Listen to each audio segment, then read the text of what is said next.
What's going on, everyone? This is Leroy back again, and today we're reviewing my favorite, the Canon C70. This is my A cam. This is my go-to.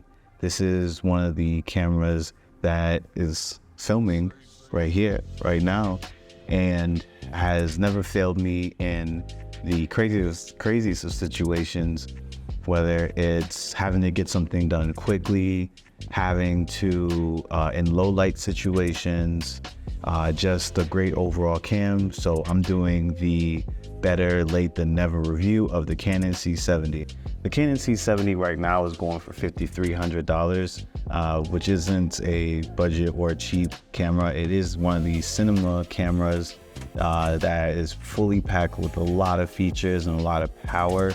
So it does come at a high price point. I'm not gonna highlight everything about the Canon C70, but I do wanna take a moment to highlight some of the key areas that stand out to me, such as the 4K 120 frames per second, which makes slow motion a lot more smoother, a lot more easier when you're shooting out of the Canon C70. One of the other key areas is the built-in ND filters, which help you keep your image quality while changing your exposure whenever you're on the go, you're switching from indoor to outdoor, or you got the sun being hit by the clouds at some points, puts you in a good situation to kind of change that exposure when needed. I'm a big fan of the Canon C70 audio interface. They have auto ISO and auto gains, so that when you are in run and gun situations, you are able to have that already set for you. So when switching from one person speaking to another person speaking, if they speak lower, then the auto ISO and the gains will adjust it without you having to adjust it. And the audio interface is right there on the back of the camera, so that you can make all your little adjustments right there on the back of the camera, so you actually don't have to go into your camera's interface in order to change all the little audio notches. Last but not least, one of my favorite features from the Canon C70 is the dual slot recording. There's a lot you could do with dual slot recording depending on the situation you're in. You can either record in two different formats at the same time, which is very nice.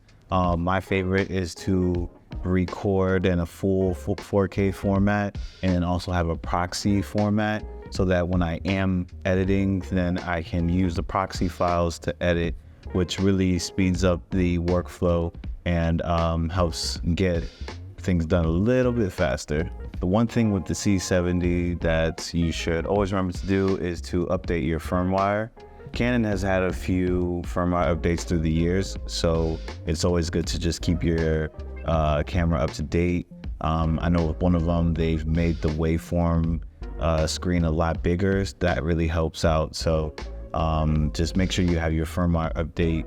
As you can see here, I have my Canon C70 attached to the full cage that's from SmallRig, which helps me have my audio attachments, my monitor attachments, all my attachments. It makes it really easy for me to really rig my camera up and just take it from place to place, and get it onto a gimbal or off of a gimbal real quickly.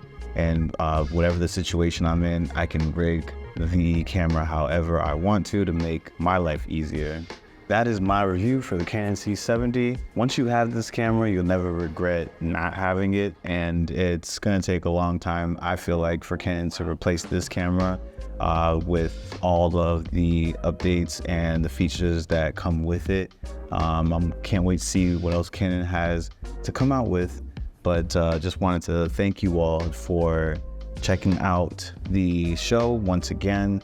Don't forget to like and subscribe, and you can check out my other videos that I have, and definitely utilizing this great VR 180 style, which I have my 8K VR lens attached to my R5C, which is my B cam, which I will do a review of on another day. So check me out later. All right.